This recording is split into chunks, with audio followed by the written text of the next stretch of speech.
Hi, and welcome to Creepy Crime Story, where the darkest truths aren't imagined. They're real. On November 13th, 2010, a call came into Swedish 911. Not the usual report of a disturbance, but a raw, trembling confession. I've done something terrible.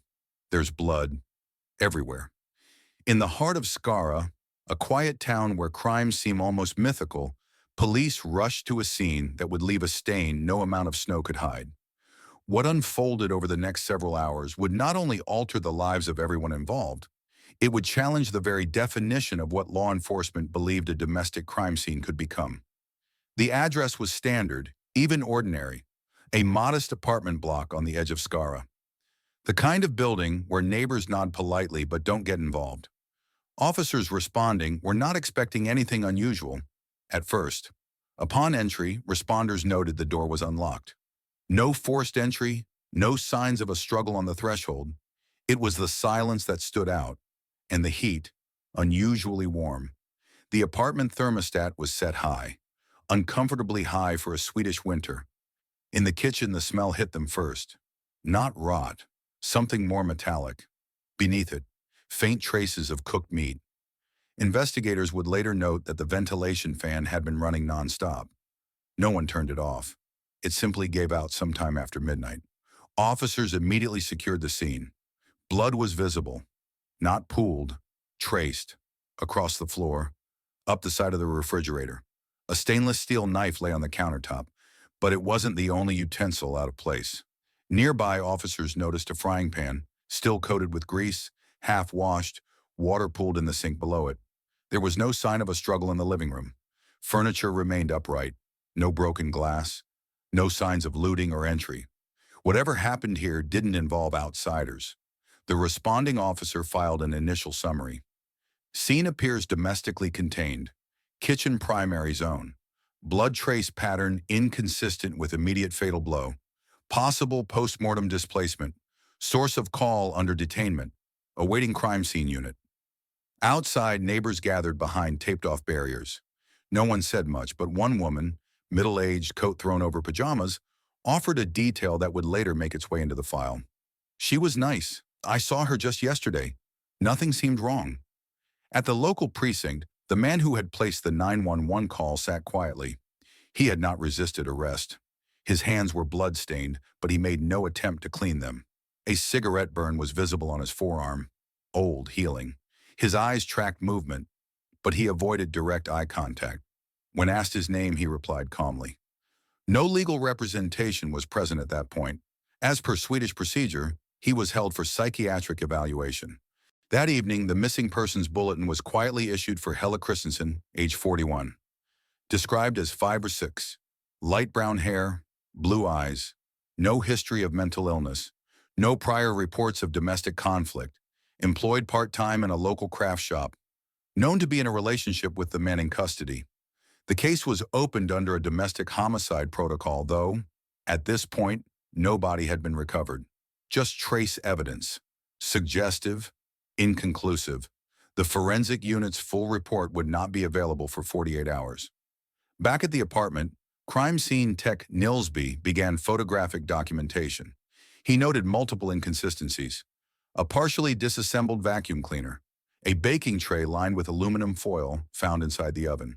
A drawer containing herbs, parsley, rosemary, and a small plastic container labeled oregano, which later tested positive for cannabis sativa. These weren't necessarily criminal items, but they added up strangely. On the floor by the kitchen table was a single women's shoe, size 37, untied. Investigators bagged a notebook found on the bedside table. Inside were handwritten recipes, casual entries. Then toward the back, a single line dated a week prior. I think he's getting worse. He talks to the walls at night. That sentence changed the nature of the case. The next morning, a search team expanded the perimeter. Officers combed the basement storage units and waste containers behind the building. Just before 11 a.m., they located several trash bags taped shut with duct tape. Contents were flagged as high-priority evidence. One of the officers on site would later comment off-record, "That's when it stopped being a theory. That's when it got real." Inside the bags, partial remains, female. disarticulated, wrapped in towels, consistent with the victim's known clothing style. The forensic lead called in the district medical examiner. The scene was sealed, and a statement was issued to the press. Human remains have been found, identification pending. At first glance, Hella Christensen didn't raise red flags. She wasn't on any criminal registry, had no known enemies, and maintained a simple lifestyle. In Skara, a town known for quiet routines and low crime rates, she was described by multiple neighbors as friendly but private, someone who offered a polite nod in the stairwell, but didn't linger in conversation. Her name hadn't appeared on any police record, not as a victim, not as a witness. She was, by most accounts, invisible in the way most people in small towns are, present but largely unremarkable. Christensen was 41 years old, divorced, no children. She worked part-time at a handicraft supply store located 2 blocks from her apartment. Her work schedule was consistent, Tuesdays to Saturdays, 10 a.m. to 4 p.m. No disciplinary issues, no unexplained absences. Co-workers described her as dependable. One colleague later told investigators, "She didn't talk much, but you could tell she was the kind of person who always showed up." Financial records confirmed a modest lifestyle. Monthly rent was paid on time, no credit card debt, no recent large transactions. Phone records showed typical activity, calls to her sister in Jönköping, some to a female friend in Skara. None of the data suggested distress or unusual behavior in the days leading up to the incident. But when investigators pulled her recent search history from her home laptop, a different pattern emerged. Search queries. November 5th, 11, 2010. How to tell if someone is hearing voices. Signs of psychotic episode. Emergency shelter. Shoved to women's clinic. Cannabis-induced paranoia. Those searches introduced the first forensic layer of motive. Not conclusive, but directional.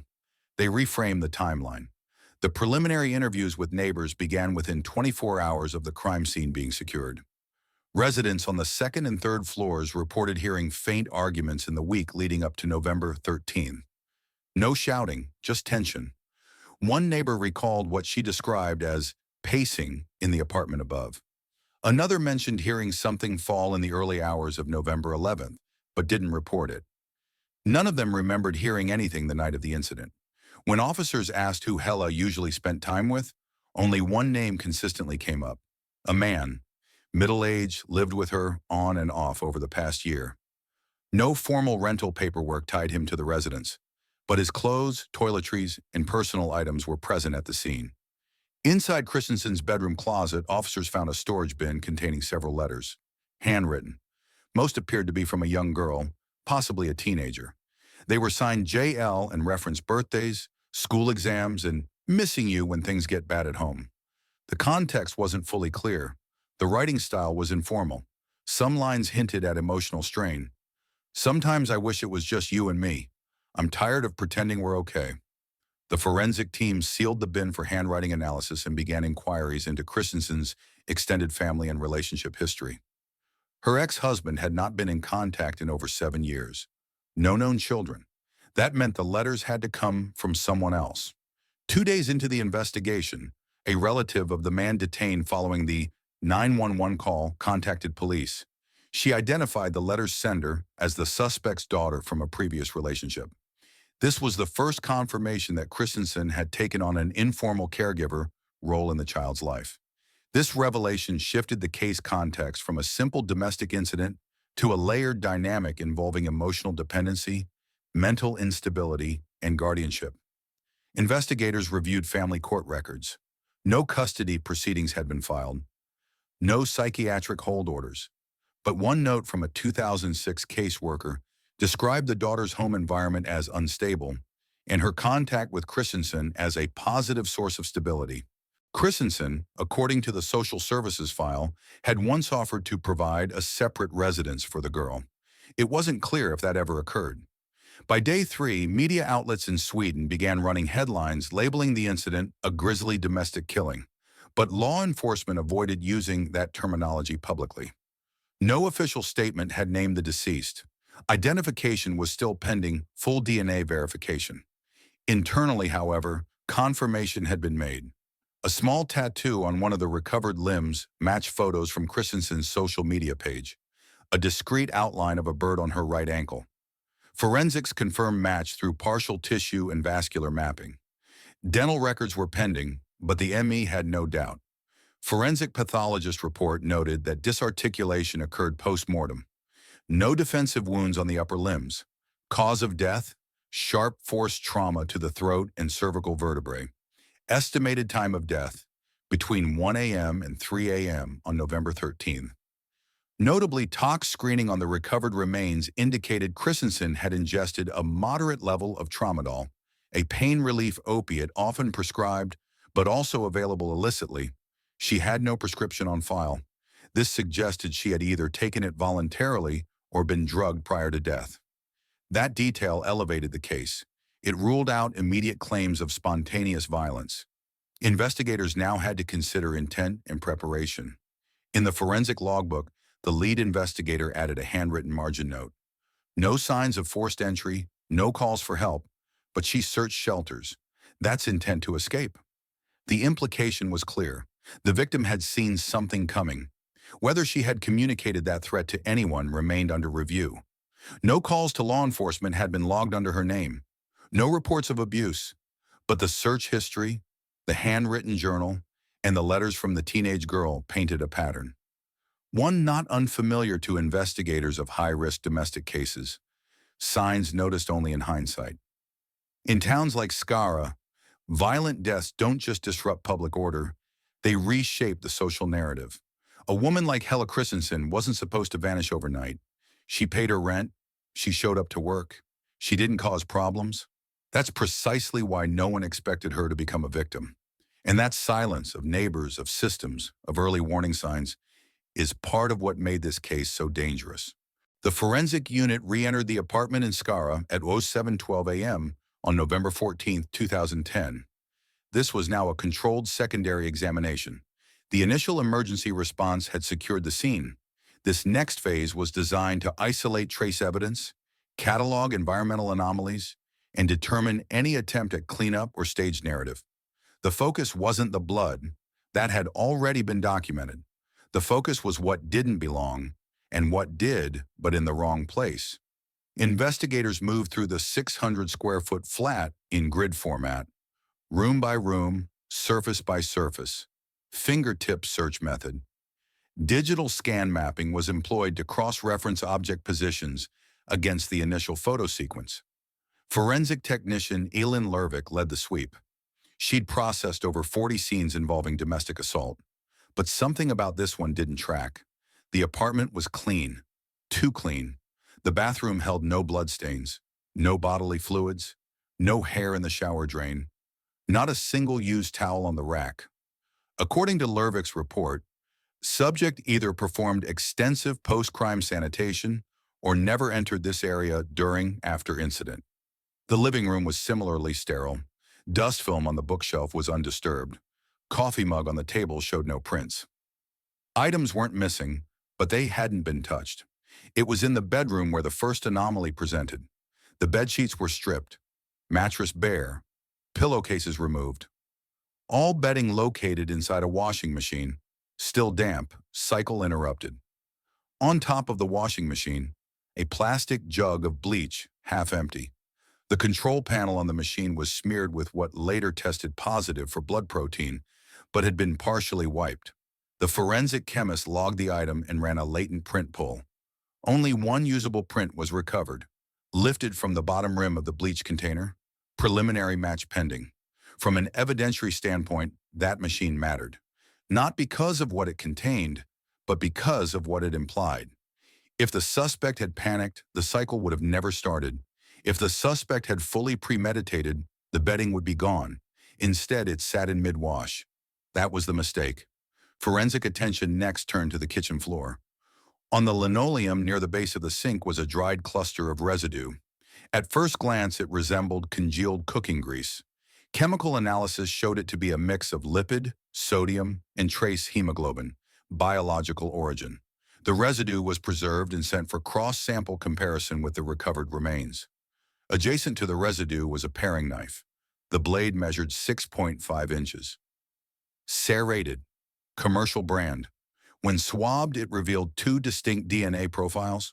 One matched Hella Christensen, the other unidentified. A second swab confirmed partial degradation, consistent with heating exposure, possibly from frying. Technicians began cataloging the cutlery drawer. One item stood out, a carving knife missing from its slot, matching make and model, a sheath but no blade. Officers began a full unit search for the missing knife.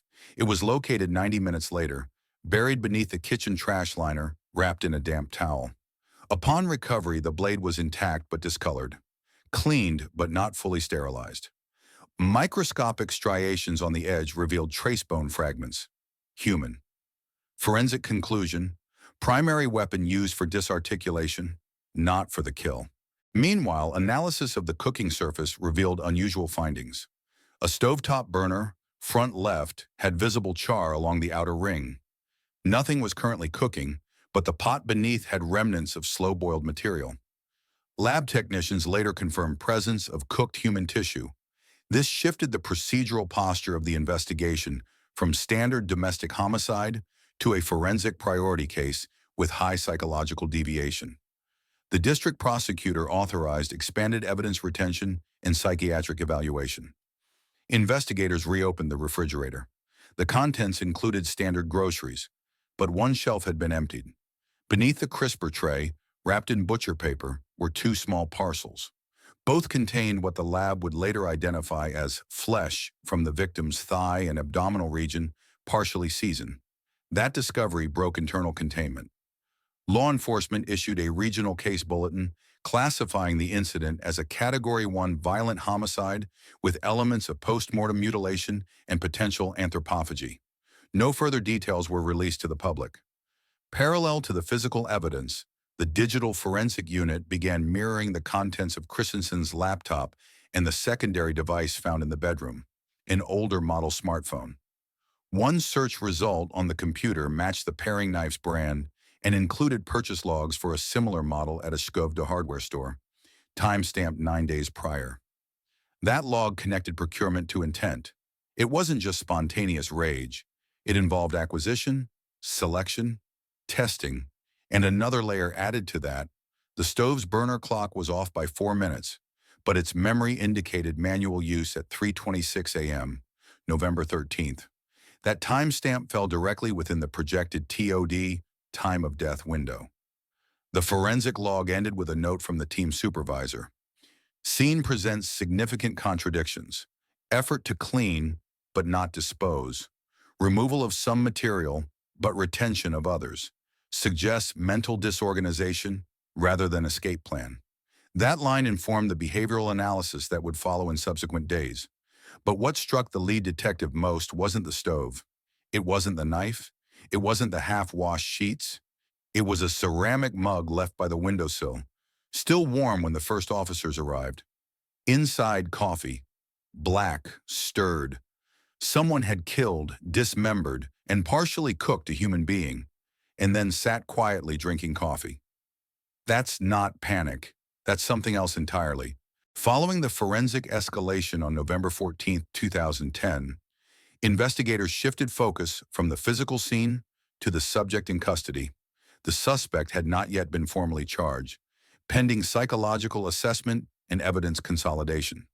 Still, protocol required an immediate risk evaluation. The question was no longer what happened, but who had the mental capacity to execute it, and whether they understood the nature of their actions. The man detained after the 911 call had voluntarily remained at the station. He showed no signs of physical injury. His demeanor had been consistently calm, even detached, during initial holding. Observational notes from the watch officer described a low-effect presentation, highly compliant, no outbursts, no apparent distress. He requested coffee twice. No legal counsel had been appointed at that point. Preliminary background screening returned within 36 hours. Name: Isaacson Jansson. Legal name changed from Jimmy Daniel Isaacson in 2006. Born 1978, Swedish national, no recent employment, previously diagnosed with paranoid schizophrenia, documented in 2002 during a mandatory psychiatric hold following a violent outburst at a job center in Shovda. Records indicated at least 2 prior inpatient admissions under involuntary status, both predating his relationship with Hella Christensen.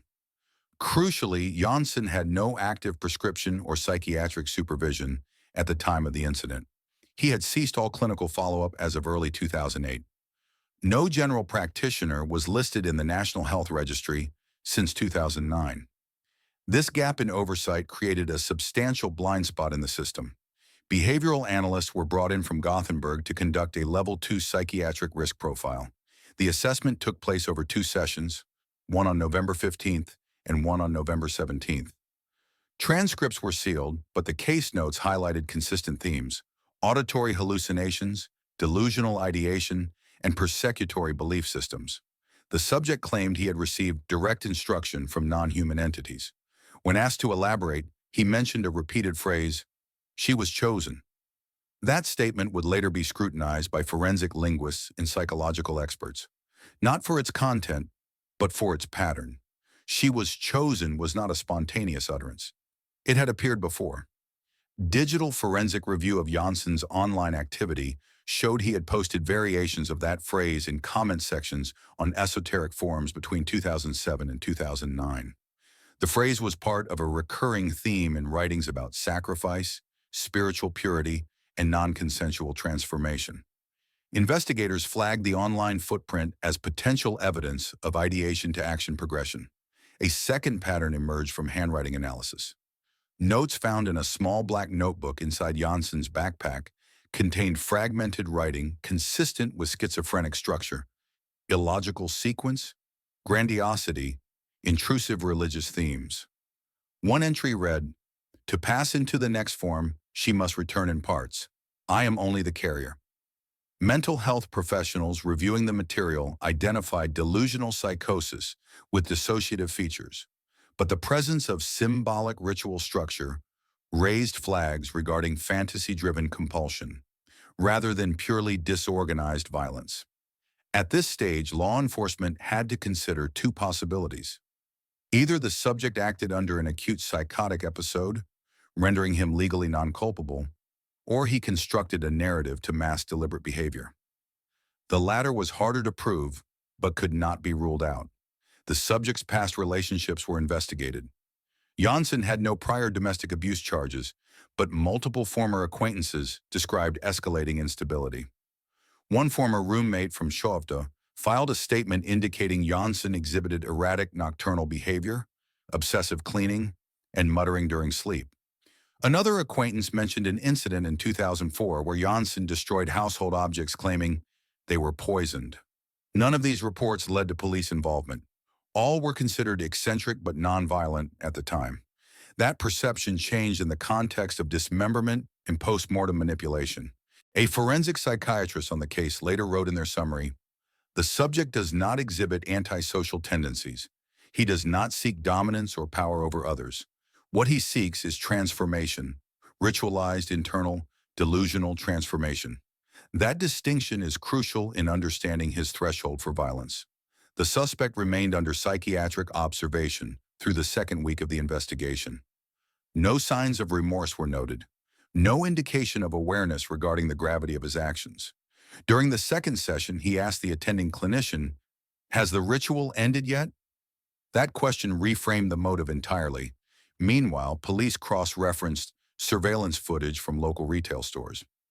Records showed Janssen purchasing cutlery and heavy-duty garbage bags 10 days before the crime. The cashier confirmed the transaction, but could not recall anything unusual. This removed ambiguity about access. The timeline was consistent. Intent existed. The issue was whether comprehension did. The mental health team reached a provisional consensus. Janssen had been actively psychotic at the time of the offense. He demonstrated impaired reality testing, persecutory delusions, and ritualized thinking. While he understood actions were being taken, he likely could not comprehend their illegality or moral weight in real time. This diagnosis did not automatically absolve responsibility, but it did necessitate a psychiatric defense review. The prosecutor filed a motion for forensic psychiatric commitment under Swedish Code 31.3. Internally, investigators noted frustration. The evidence was overwhelming. The confession, the remains, the tools, it was all there. But legal resolution now depended on psychiatric thresholds, not forensic clarity. In a closed-door meeting, one senior officer remarked, "We've got the full puzzle, just not the court that can sentence it." The process had now moved beyond police control. By November 18, 2010, 4 days after forensic teams concluded their secondary sweep of the Scara apartment, the tone of the investigation shifted from internal management to public scrutiny. The press had caught wind of details not officially released: fragmented body parts, alleged cannibalism, a psychiatric patient at the center. While authorities maintained a tight lid on active disclosures, leaked phrases like ritual behavior and human remains cooked appeared in regional tabloids. Public pressure mounted. Inside the case file, however, the work remained methodical. With Isakin Jansson now formally committed for psychiatric evaluation, investigators turned their attention to the timeline between Hella Christensen's death and Jansson's detention. This was where forensic chain of custody had to withstand legal scrutiny. Every object cataloged, every timestamp secured, and every human decision between discovery and arrest had to be verifiable. Surveillance footage from a nearby intersection, retrieved late due to private ownership, showed Jansson walking alone the night of November 12th, hood up, carrying 2 large grocery bags. While grainy, his gait and clothing matched witness descriptions. A timestamp read 23:42. The footage placed him outside the home roughly 3 hours before the estimated time of death and less than 4 hours before the stove registered its last use. That sequence tightened the window. It also introduced a narrow but important procedural question. Had there been a pause in action or a cooling-off period? Prosecutors didn't need to prove motive yet, but they did need to prove continuity. Psychosis, if proven episodic, might alter the case trajectory. To clarify, the team performed a review of Jansson's recent behavior outside the apartment. There wasn't much. His cell phone logs showed minimal activity, only 2 calls in the prior 30 days, both to unlisted numbers. Bank transactions revealed a single grocery store purchase on November 10th, consistent with items found in the apartment. The rest was silence. He had essentially disappeared into a private world in the weeks before the killing. No work, no visits, no formal therapy. A short report from social services, pulled from archives, confirmed that no one had formally checked on Jansson in nearly 2 years. A system that had once held him under observation had quietly let go. Not by negligence, but by design. Once discharged and off registry, adult psychiatric patients in Sweden were responsible for maintaining contact with health services. Jansson had not. That autonomy in this case had failed both him and the victim. As the public learned fragments of the case, reactions grew volatile. Media outlets referred to the case as the cannibal from Scara, despite no court ruling or official confirmation. The prosecution's office released a brief statement denying sensationalist claims, but did confirm that the victim's identity had been matched through dental records and forensic DNA. In Scara, local officials held a closed-door meeting to discuss the town's response. Schools, clinics, and mental health facilities began seeing spikes in consultations. People asking how to recognize dangerous individuals, some fearing others in their own families. The impact wasn't just psychological, it was social. This case had disrupted not just a household, but a community's trust in its stability. To mitigate this, law enforcement authorized a single controlled release, a list of warning signs linked to untreated psychosis, accompanied by contact information for mental health resources. It wasn't a gesture of liability, it was a warning embedded in public service. Within the psychiatric holding facility, Jansson's status was reviewed daily. According to attending physicians, he remained non-aggressive, cooperative, but emotionally flat. He didn't ask about the case. He didn't inquire about hell. He didn't mention the body parts. Instead, he drew symbols, geometric, repetitive, some traced over again and again on lined notebook paper. One of the reviewing staff noted in a report, "There's no indication of malice, but no remorse either. He's not hiding something. He simply isn't interacting with the world as we know it." That statement became part of the internal prosecutorial file. It reflected what the investigators already feared. This wasn't a man who tried to cover his tracks. This was someone for whom the tracks had never mattered. For law enforcement, the case now stood on three parallel rails. Forensic certainty. The evidence tied Janssen to the crime scene, the tools and the body, all measurable. Psychiatric legitimacy. The professionals deemed him unfit to stand trial in a conventional process. That meant a long-term psychiatric order was more likely than a prison sentence. Public expectation. The town and the country wanted accountability. Even if legal justice couldn't function as expected, there had to be some assurance that this would not happen again. The prosecution filed a motion under Swedish code for compulsory psychiatric care, recommending indefinite commitment in a secure psychiatric facility with annual case review. The court date was set for early December. For now, the physical evidence was sealed. The suspect was confined, but the community was left grappling with questions law enforcement couldn't answer.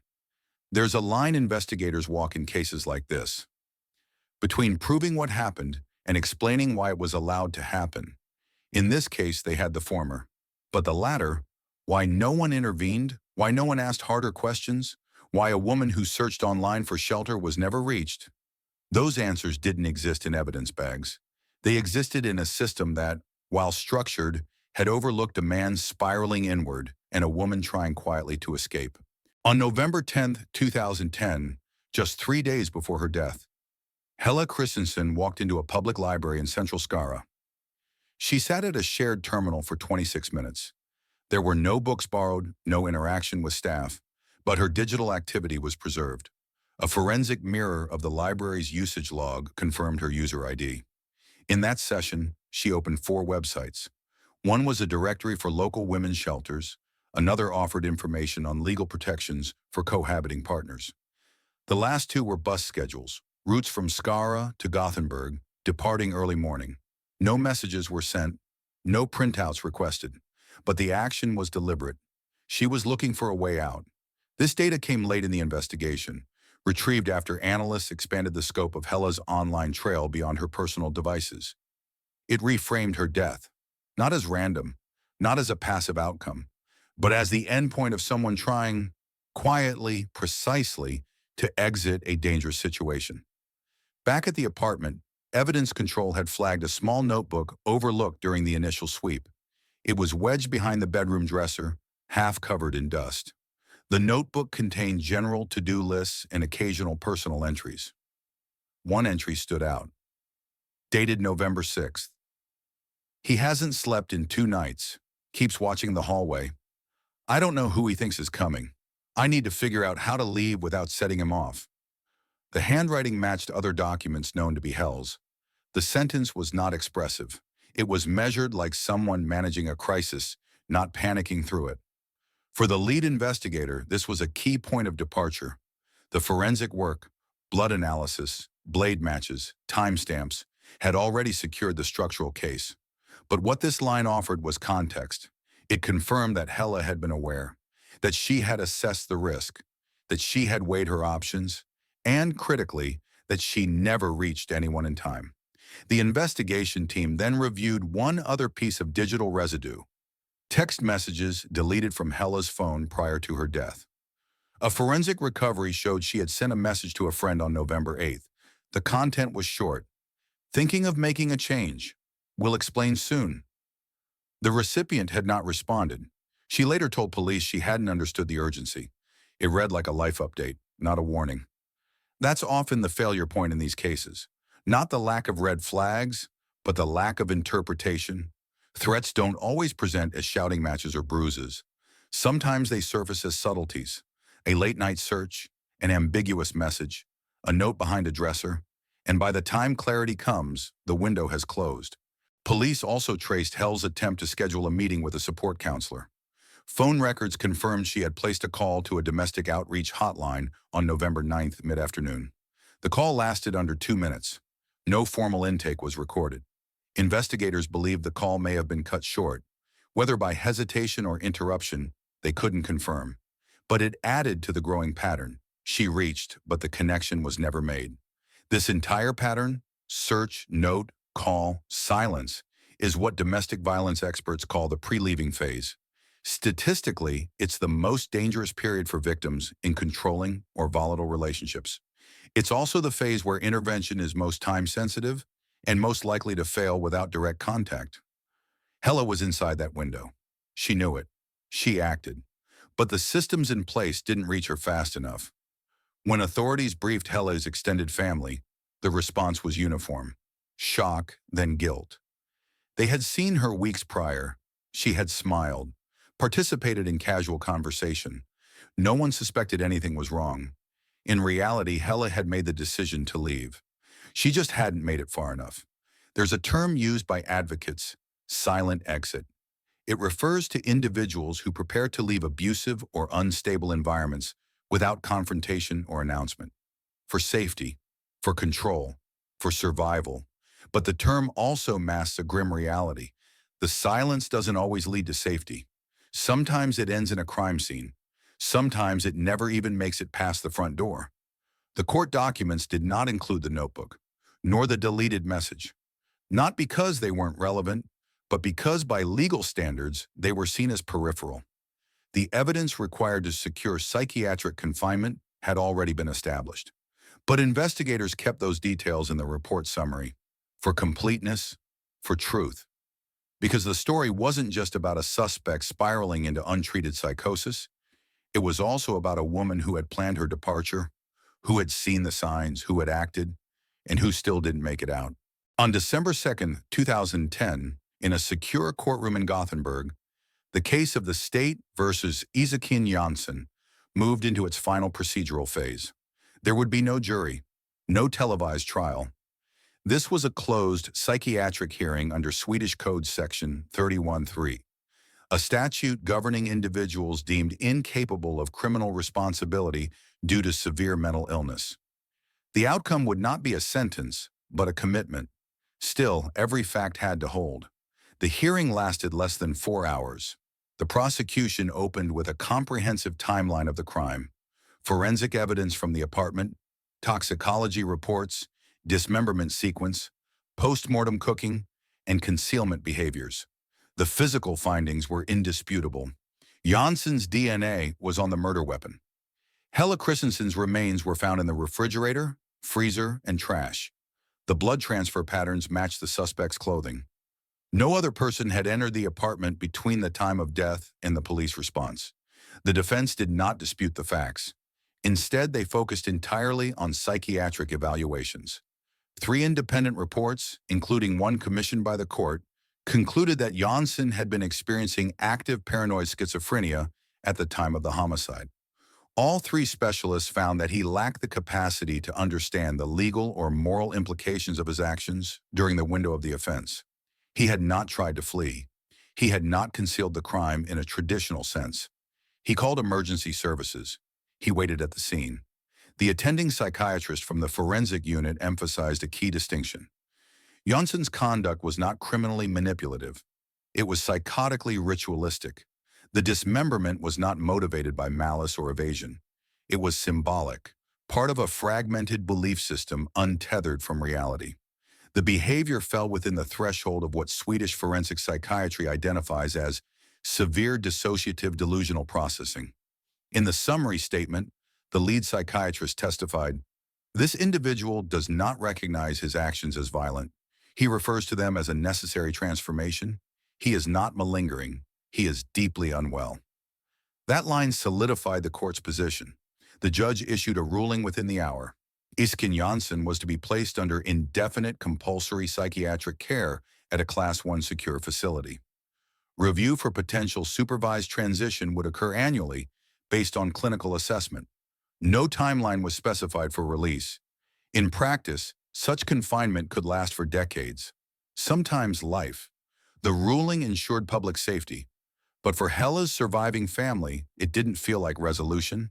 There was no cross-examination, no guilty verdict, no statement of remorse, just a medical consensus and a judicial order. Swedish law allows for forensic psychiatric cases to be treated outside the punitive system when the defendant meets specific criteria of diminished responsibility. It is designed to protect the mentally ill from punishment that does not fit their condition, but also to protect society from individuals whose conditions present long-term danger. This case sat at the edge of that balance. The violence had been extreme, the forensic evidence overwhelming, but the man at the center of it was, legally and clinically, not in control of himself when it happened. Back in Skara, public reaction to the ruling was mixed. Some residents expressed relief that Janssen would not return to the community. Others questioned whether psychiatric care was enough or whether the system would lose track of him again. The case sparked legislative discussion about follow-up protocols for discharged psychiatric patients. Sweden's Health and Welfare Agency issued a review of Janssen's treatment history. Internal findings confirmed that he had been released from care in 2008 without mandatory check-ins or structured reintegration. No one had monitored his stability for nearly 2 years. That policy was changed in the months following the ruling. A new standard required periodic wellness verification for high-risk patients discharged from institutional care, with optional, mandatory check-ins in cases involving prior violent episodes. It didn't bring Hella back, but it was a direct result of her case. The psychiatric facility where Janssen was transferred, Sätersrätt Psykiatriska Clinic, is located in Dalarna County, several hours north of Skara. It is one of Sweden's most secure forensic hospitals, housing individuals found not criminally responsible for homicide, arson, and assault under psychiatric conditions. Janssen was placed under 24-hour observation, restricted communication, and intensive therapy. He was not permitted visitors. His file was sealed after transfer, but internal logs confirmed his behavior remained consistent with earlier evaluations. Cooperative, lucid at times, non-reflective. He never asked where Hell was. He never acknowledged she was gone. In true crime investigation, some cases end in trials, verdicts, and confessions. Others end in silence.